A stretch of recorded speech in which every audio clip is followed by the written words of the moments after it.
This past weekend, hundreds of thousands of people utilised one of capitalism's greatest achievements, the smartphone, to send the hashtag #ResistCapitalism trending worldwide on Twitter. Here's a sample of their idiocy. The bourgeois and their racist, sexist capitalism must be purged. Cis white males will be the first against the wall. Hashtag resist capitalism. We have enough tech innovation and resources for everyone globally to work 4 hours a week and pursue life, art, hobbies. Hashtag resist capitalism.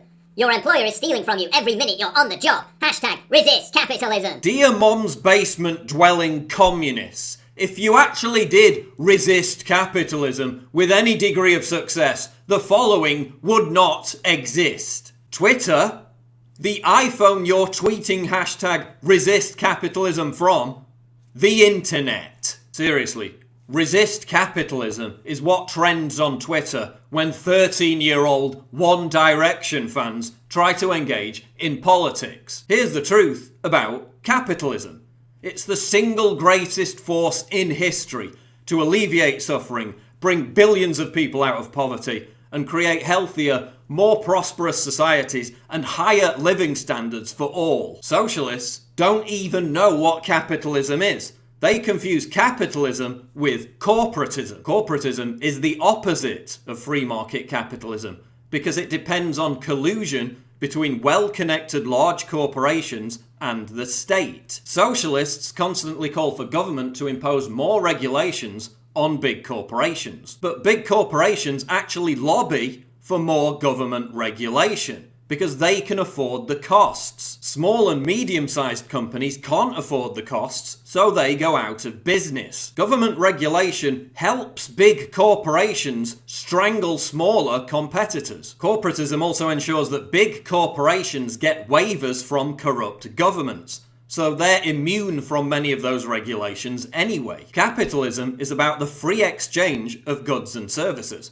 A competitive market creates quality because businesses fail if they don't please the consumer. Corporatism is about creating artificial monopolies that drive up prices and punish the consumer. Capitalism isn't the problem.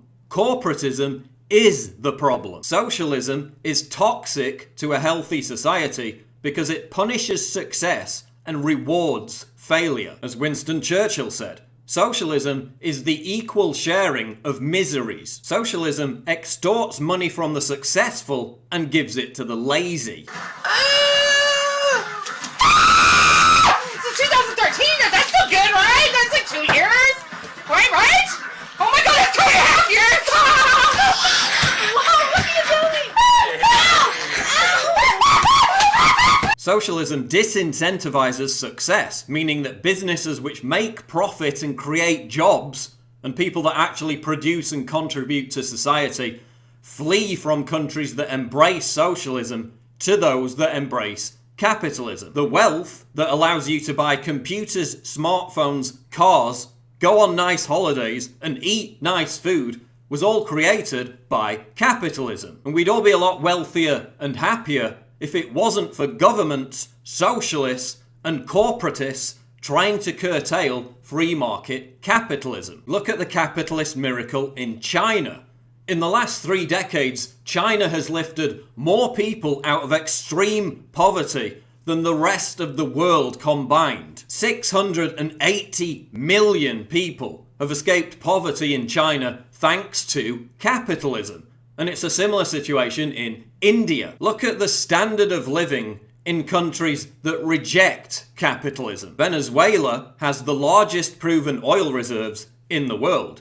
Yet its socialist government struggles to even provide its people with milk, flour, and toilet paper. But over in capitalist Chile, which has virtually no natural resources, its citizens enjoy the 3rd highest living standards in all of America, beaten only by the US and Canada. Compare places like Hong Kong, which has no significant natural resources, to Cuba, which has an abundance of them. Before Castro's communism, capitalist Cuba had a per capita income higher than Spain and Portugal. After Castro's communism, Cuba became a rundown economic failure stuck in a 1950s time warp. Like Cuba, Hong Kong was under an embargo from its nearest superpower, China.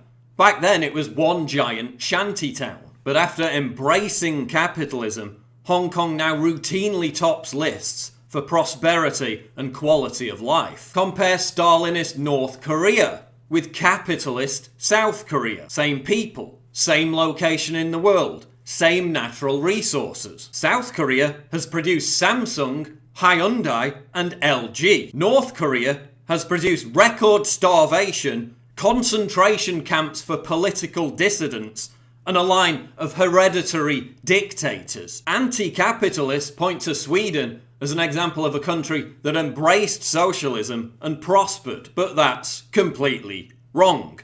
Sweden only began to prosper in the mid-90s after it dumped socialism and embraced lower taxes and privatisation. People who support socialism are also far greedier than those who support capitalism. Conservatives are more likely to be pro-capitalism, while leftists are more likely to be pro-socialism. Leftists associate capitalism, and therefore its most ardent supporters, conservatives, with greed and a lack of charity. However, studies show that poorer conservatives are more generous than wealthier liberals when it comes to giving to charity. So it's actually leftists who claim to be more concerned about the poor and needy, who are the most miserly when it comes to helping the poor and needy. While pro-capitalism conservatives, far from being greedy, are the most charitable. Look, capitalism is by no means perfect. There's still poverty in capitalist countries because we don't live in a utopia. We still live in a meritocracy where intelligence and hard work is rewarded with wealth. But even for those needy people who fall behind, capitalism provides a safety net via the welfare state, paid for by taxpayers as a result of wealth creation because of capitalism. America's poverty line for a family of four is $63 a day.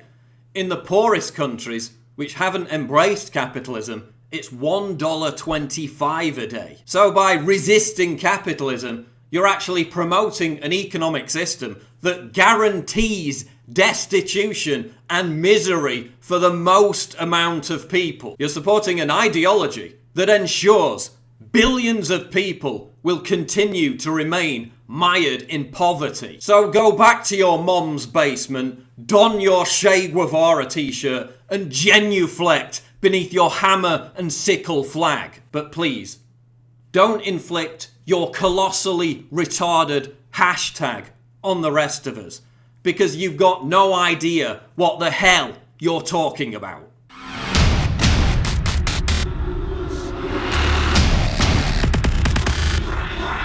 What?